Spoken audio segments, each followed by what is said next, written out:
raise her eyes from her lap. "See? My brain. Have you seen it?" Rosa's head snapped to the door. Juana, her dearest friend, stood panting as though she'd come running from the other side of the aisle. Chest heaving, she rested her hands on her hips, her dark brown skin glistening with sweat. She wore a soft pink gown with gold embroidery. Her black hair was pulled into a bun with a few tight curls framing her pretty face. Irritation was etched on her features. Rosa pinched her lips together to keep from smiling. Many of the girls under Doña Lucia's watch happily wore the fine dresses laid out for them, but not Juana. She hated the idea of a dozen layers of skirts around her legs. She loathed face paint, too, and yet there she was, with rouge on her cheeks. "Aren't you fetching?" Rosa teased. Juana plucked a flower from her hair and crushed it in her palm. "They tried to shove me into a gown cut so low, I might as well have been naked." Rosa grinned. "I can picture it now. You, standing there on the docks, in nothing but your heeled slippers and tiara. Oh, see, I'd catch the attention of the entire Armada. Probably even that beastly king." Juana tapped a finger against her chin. "On second thought, that wouldn't be so bad. I could tell him I've seen his future and that he's doomed to spend the rest of his days with his head up his culo." Laughter bubbled out of Rosa. Juana paced across the room and collapsed onto a chaise longue near the balcony doors. "I had to run once the servants started chattering about using magic to elongate my lashes. If Doña Lucia finds out?"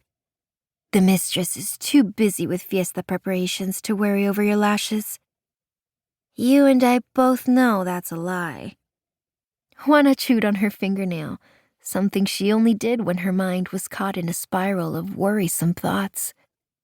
"I know better than to believe you actually care what Doña Lucia will do," Rosa said. Juana once spent several days locked in her room when she broke Doña Lucia's prized vase. Well, she didn't break it. Rosa had. But Juana took the blame. She was always doing things like that, sticking up for Rosa, shielding her, with the reasoning that she was 3 months older and therefore much stronger than Rosa ever could be. "Besides," she always said, "I hardly like you, let alone anyone else. A few days of peace and quiet will be a delight." "Tell me what you're thinking," Rosa said as she sat beside Juana. Juana met Rosa's gaze. "I've known this day would come for so long, but now that it's here and our plans are falling into place, I can't help but feel something will go terribly wrong." Rosa knew the dangers that came with running away from the Isle. She'd seen what happened to girls who tried to flee, seen them tortured by La Doña's all-female guards until their screams died in their throats, watched as they were dragged into the depths by tlanchanas as soon as they reached the turquoise waters surrounding the island. But facing Las Sirenas to evade the offering was worth the risk. Rosa's mouth opened and shut. She tried to form the proper words to make Juana understand why they had to leave. Tonight. "You don't have to say anything." Juana squeezed her hand. "You never do. Not with me. But that doesn't make me any less frightened." "I'm sorry," Rosa said. And she was. She was sorry for everything they were made to endure. Sorry Majestics' power was coveted and hated. Sorry their worth was measured by their tithe. How much someone was willing to pay the church for a Majestic's services.